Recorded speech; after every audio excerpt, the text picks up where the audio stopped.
Buku merupakan sumber ilmu pengetahuan, menjadi jendela dunia kepada segala perkara, yang memberi banyak manfaat kepada si pembaca.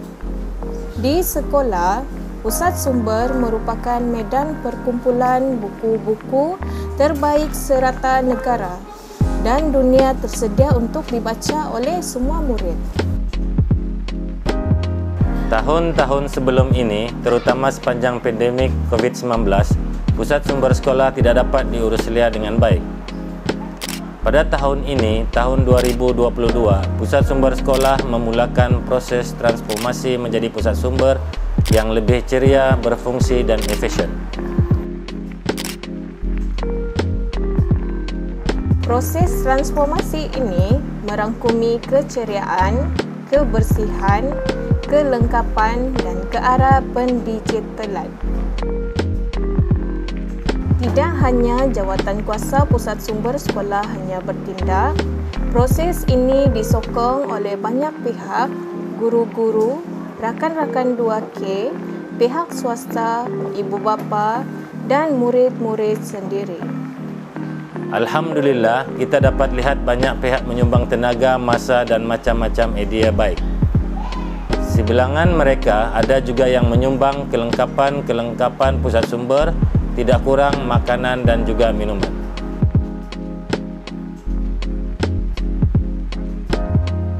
Pusat sumber sekolah menyediakan banyak kemudahan bagi murid, guru dan pengunjung yang datang.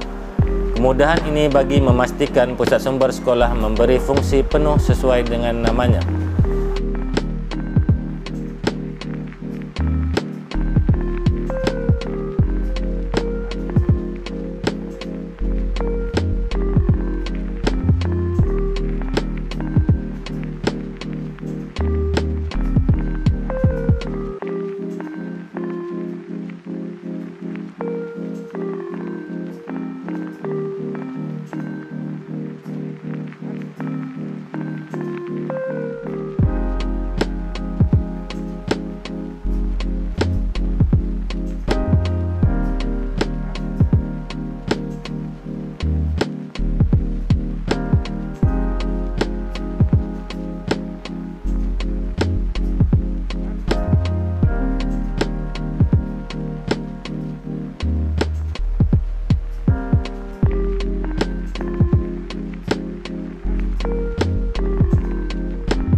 Seiring dengan perkembangan teknologi dunia, ICT ditekankan dalam pencarian maklumat.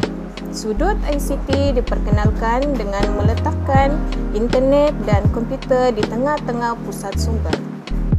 Dengan ini, murid, guru dan pengunjung bukan hanya boleh membaca bahan maujud, malah boleh mencari sumber di hujung jari. Tidak hanya berfungsi pada dalam, sudut-sudut mata pelajaran diletakkan di luar pusat sumber untuk murid-murid lebih terdedah pada informasi tidak kira masa dan keadaan. Ruang yang berpagar juga memastikan keceriaan dan kebersihan terjamin untuk meluaskan fungsi pada bahagian luar.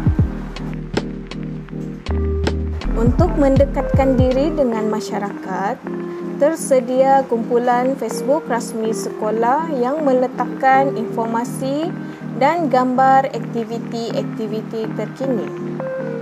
Perkongsian ini meliputi keseluruhan aktiviti pusat sumber dan sekolah secara umumnya. Pusat sumber juga menggunakan aplikasi untuk perhubungan lebih dekat dengan guru dan ibu bapa. Ini bermaksud pusat sumber sekolah tidak hanya berfungsi dalam tempoh tertentu tetapi setiap hari dan setiap masa. Untuk melahirkan murid-murid yang berilmu, kami memastikan pusat sumber ilmu dalam keadaan yang terbaik. Secara pribadi, amat terharu dengan sumbangan semua pihak merealisasikan transformasi pusat sumber ini. Kami akan terus-menerus mencoba mengubah pusat sumber sekolah menjadi lebih ceria, berfungsi dan efisien. Terima kasih.